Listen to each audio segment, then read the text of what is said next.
Hey everyone, I hope that I can make a video that helps a lot of people that are trying to replace the front grille camera on mine is a 2018 Volvo XC90 T6 inscription, the whole big title. But I think this is the same across the board for any Volvo XC40, 60, 90 for so many different years. So I think it's pretty self-explanatory, but I've seen a lot of videos that people are pulling the entire grill off just to get behind the Volvo symbol right here. Sorry for the poor lighting. My old garage does not have very much lighting. But I bought this car used a couple months ago. It's got, you can see right here, I've got a lovely busted front camera, probably from a rock or something like that, that just popped up and nailed it. So I bought a replacement off eBay. I think it was maybe 50 or 60 bucks. That's just this camera. Originally I bought one and it was this whole housing thing, and it had different wiring and stuff, so I sent that one back. That's not the part I wanted. I can put the part number in the description below if it helps. But I did buy just a small replacement. I'll show you that real fast. Come over to my messy workbench. So here is just the replacement camera. It's just a little camera part. It's just got the adapter right there for where the clip's gonna go into it. My hands are already messy because I've already been breaking into the camera, the bad camera, because I wanted to make sure that these steps were going to work correctly, because again, I've seen people taking off the whole bumper and you really don't need to. So I believe the part number is right here too. So if you want to search that number, 3144-5951, that'll give you this part number for just this camera. Again, you don't want that whole housing unit that has wires and other stuff. So anyway, so all I did to get into this, I saw, again, a real helpful short video. Volvo has different clips than I've ever used, where you punch in. You can't really see this one. This one was in one of these holes. There's only 3 spots. The original video said you had to pull out some of these other ones. I pulled this one out but didn't need to.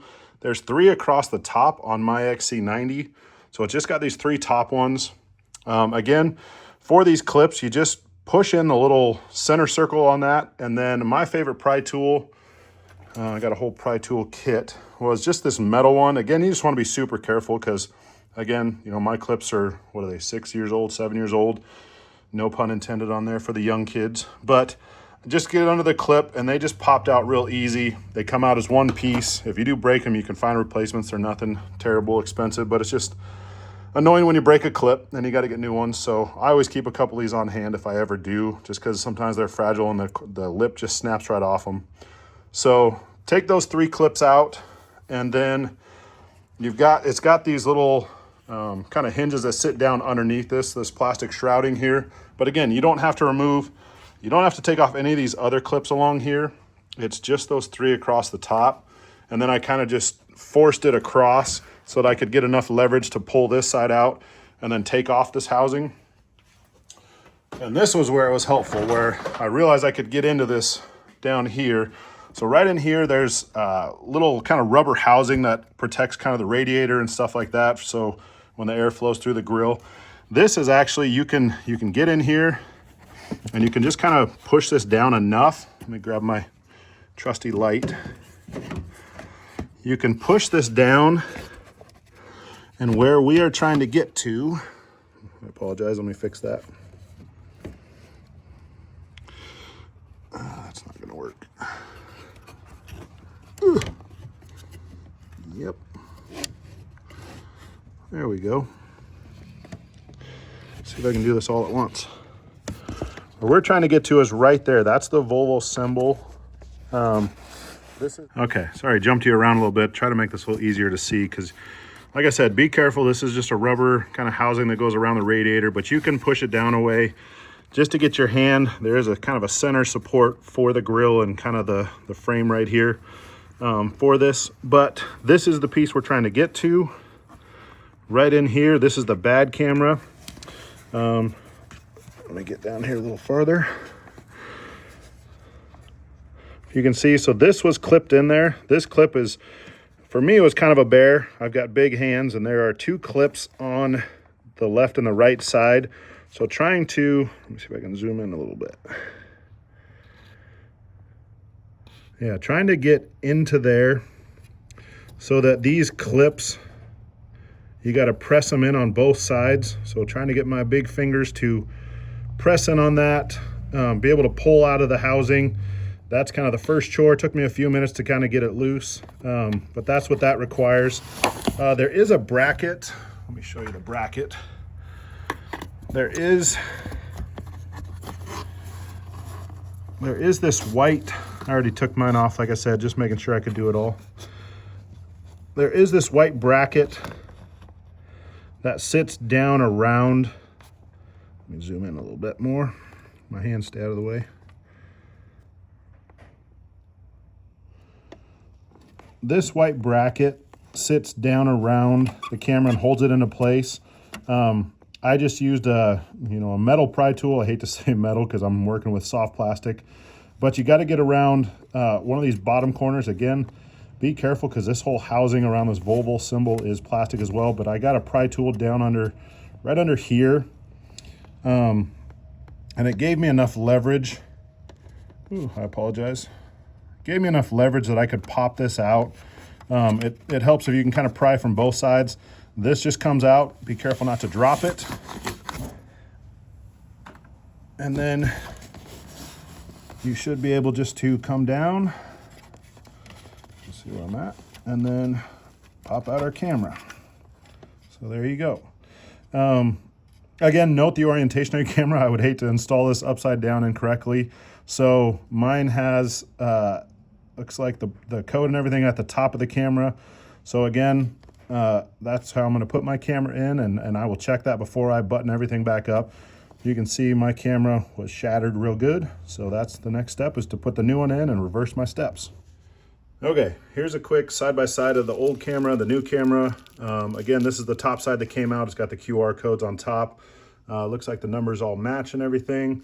You can see the busted up camera. So again, this was the top side with the QR in it. So that's how I'm going to install it. And it's got just a little, this one's got a little cover coming off. Wow, my hands got dirty from that.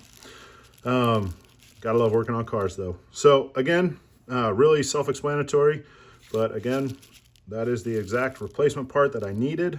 I'll put it in the description below if that helps anybody. So next step is we'll get this hooked in, put that white bracket around it, and then plug it in and make sure it works. All right, so here we got the new camera. We're gonna drop that into place. Should go just square in there. See if it gives me any problems. We'll just give it a nice snug push before we put the bracket on. I do wanna just make sure that it does look like it's flush. So it does fit nice and tight around there. I'll take off the blue cover later. I just didn't want to scratch it when I was putting it in at this point, which probably is kind of silly since rocks are going to be hitting it again. Hopefully it doesn't break for a few years. But that is the process. So we got it dropped in. I'm going to grab the white bracket, put that on it real fast. So let's... The biggest trick to this one is making sure the fatter side is what sits at the bottom and holds it in. So again, this just goes down. And let's see if I can get it around it.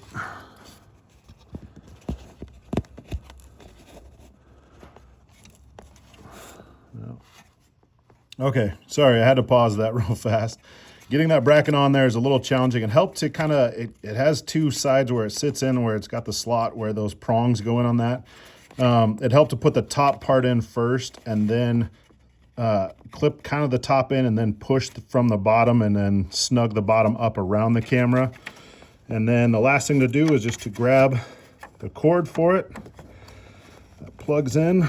So electrical here and everything that should connect. And make sure that clips in nice and tight. Should hear it kind of click in. Those are smaller clips, but you still should hear something click. Make sure it's not going to pull out. Everything should be snug. Okay, last step, I guess, is to go check it out. All right, we're inside the car. Let's go ahead and make sure our camera works. Let's give it a shot. Go ahead and start it. All right. So this one already has a good rear camera. So there's our reverse camera. Now, I think if I just hit 360, I should be able just to select the front camera. There we go. So So our front camera is showing me exactly what's out in front, my messy workbench and everything else. There's our plastic shrouding that goes over that front section. But we do have a good working camera. It is in the vertical, or the correct position, facing forward, not upside down or sideways, so success. Now I just gotta button everything all the way up and I'm good to go. Hope that helps.